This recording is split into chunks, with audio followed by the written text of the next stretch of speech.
এদেশে কেউ আগাইতে চাইলে আরে উঠতে দেয়া যায় না। এদেশের জাতীয় খেলার নাম কি জানেন? হাডুডু।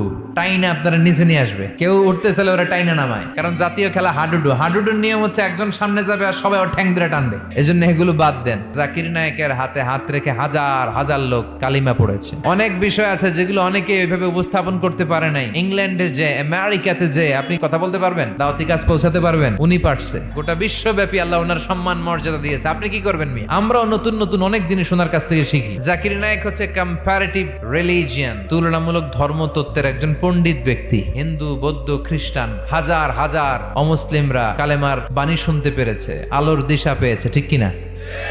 হাজার হাজার লোককে মুসলমান বানাইছে উনি। আপনি বানাইছেন কয়জন রে? যে উনারে কাফের ফতুয়া দিল, উনার হাতে শাহাদা বাক্য পাঠ করেছে কয়জন? ইসলামের মধ্যে মুসলমানদের ভ্রাতৃত্বের মধ্যে ফাটল তৈরি না করে ঐক্য প্রতিষ্ঠা করেন। জাকির নায়েকের সব কথাই যে আপনারে মানতে হবে এটা তো উনিও বলে নাই। আপনি সূর্য